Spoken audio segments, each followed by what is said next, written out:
Hello fellow Total Warriors, I am Zada, and today we're gonna be killing some greenskin filth with our mighty undead horde over here, being led by the Red Duke himself. So let's get straight into it.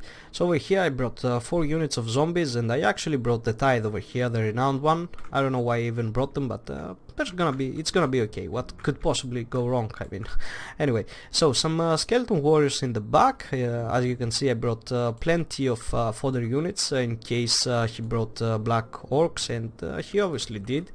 And some graveguard back here, along with the sternsmen. Yeah, just 3 graveguard. I also brought 3 fellbats in case he brought a ton set of goblin archers on or anything like that, in order to protect my Red Duke. I could just send these guys in first and just fly the Red Duke after, in order to not take any serious damage. So let's get straight to our enemy. He has Vanguard deployed some Mangi Marauders back here, along with the Death Creepers and just 1 Forest Goblin Spider Archer. So into his main line he's got the Broken Tusks mob over here hidden in the woods. I can't see it at the moment, and some orc boys over here along with some black orcs. 2 I think, along with 1 more black orc back here and 1 more orc boys. And for missiles he brought the rusty arrows, which these guys are excellent. That armor soldering is an excellent addition. Minus 30 armor is always nice to have. He brought the Hammer of Gork for some nice early on damage, because these guys are really slow. I mean, if he brought even more it would be even better, but you just need to make sure you're hitting the right target, not some cheap zombies, but the Graveguard. Anyway, so some more car boys over here, and what else? Oh, and Azak, not on top of his what is it, Wyvern, because probably the Red Duke would make an easy job of him. He chose to bring him on foot, and that was mostly the best idea. And over here, let's see, he's got the Wag, the Fady Buna, the Spirit Leech, which is gonna be a pain in the ass. He's gonna be Spirit Leeching me throughout the whole game, and Life Leeching. Alright, let's see, what did I bring with the Red Duke? I forgot to show you that. I brought the Elsif, of course, just to reduce the amount of damage from the Azag, and some Potion of Strength over here for Seeker, Raise Dead, Invocation of Nehek for that sweet regeneration it offers. What's this? I don't even know what this is. And yeah, some other cool stuff, some passive spells the Red Duke has. So let's get this straight. I'm gonna just fast forward this because these guys are really slow. It's gonna take them a hell lot to reach that, and the Hammer of Gork is gonna be just free shooting at the sternsman over here. So I forgot to say that I got also 2 Blood Knights over here along with the Necromancer, and as you can see I just sent these fellbats right up ahead, just to provide some cover, and also just try and see what's inside the woods. I'm just using them to get around and see what's going on.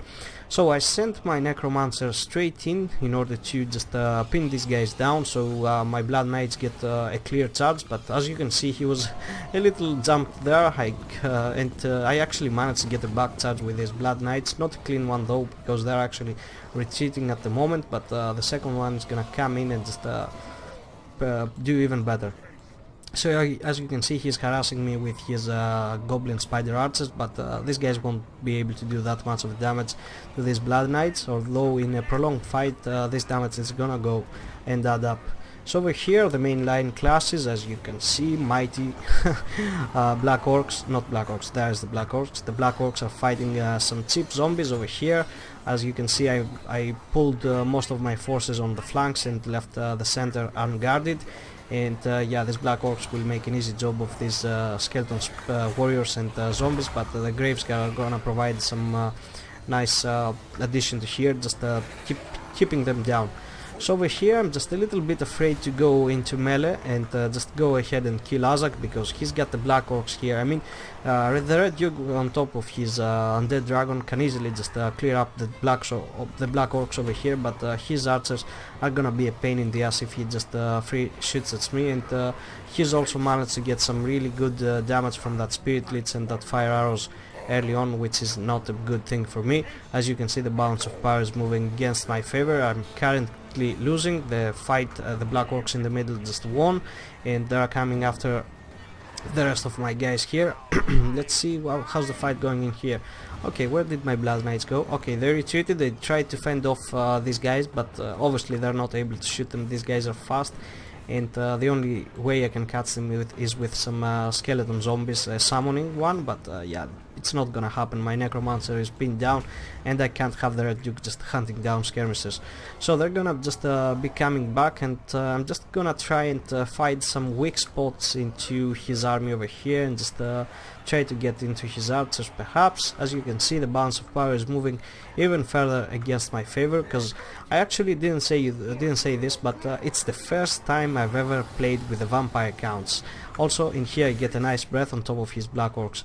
Yeah, as I was saying, I've never played with the vampire count, so this was quite hard for me. I didn't know what to do, I didn't know how to play, and yeah, I've never even played a campaign with the vampire counts, not even a custom battle, not even anything.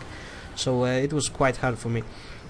So I just keep on summoning zombies over here just to harass the back line. These black orcs obviously will make an easy job of them, but this is where the Blood Knights are coming in. Just find these little gaps over here and just going after the rusty arrows, and some orc archer boys back here along with the hammer of gore, completely shutting it down.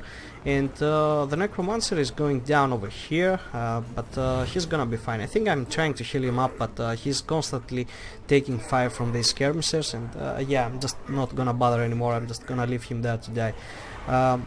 As you see, the balance of power is still not in my favor. These black orcs are just killing down everything. I finally managed to land down the Red Duke, which is really low on health at the moment due to all this fire from the arrows and the spirit leads of Azak, but he's gonna be quite alright.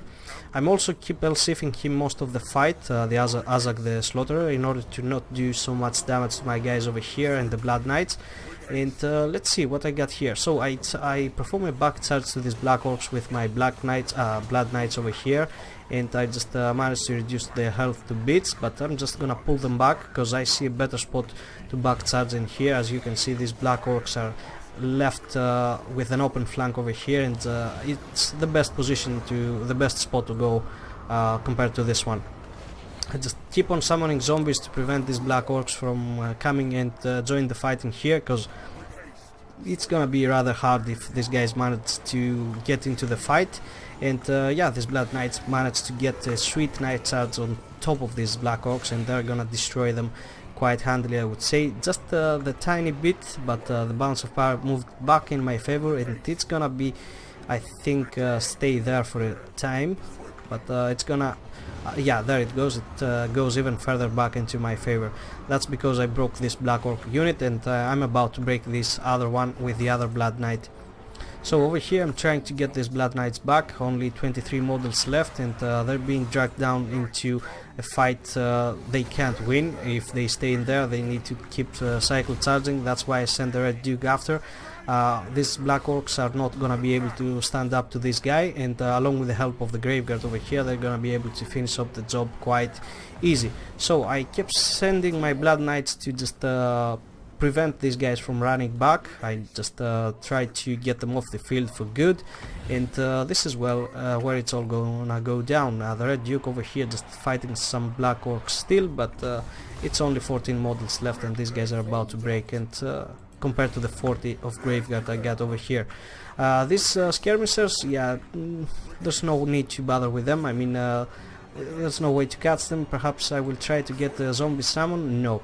I was trying most of the time to just micromanage the Red Duke, just healing him up and just spawn zombies on top of here, just keep the pocket of his army pinned down so he can't reinforce and just be able to react wherever needed.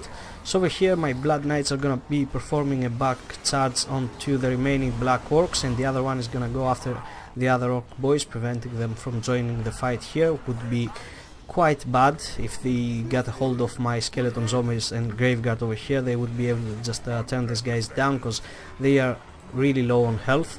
And yeah, the Red Duke is finally landing, and he is just going after Azak the Slaughterer, which is gonna be an easy win for him.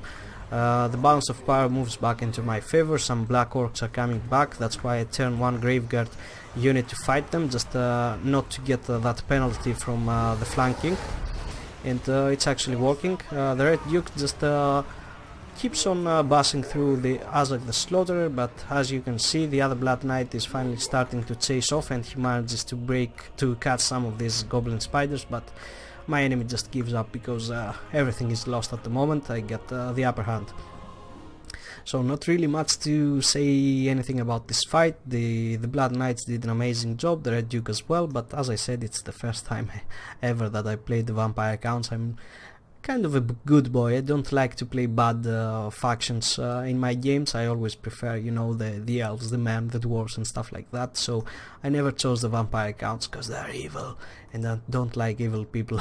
So as you can see here, look at the kills of these black orcs and the rest of the orc boys, and yeah, these guys did really their things, but just as I said, I was able to win because I think of myself as a good Total War player. I'm just not a good Warhammer player yet, because I just got back, just started playing multiplayer, and even more so, it was the first time I ever played vampire account, so actually grabbing that win for me, it was a big deal. So I really hope you enjoyed, guys. Feel free to leave a like or a comment, and I'll see you next time.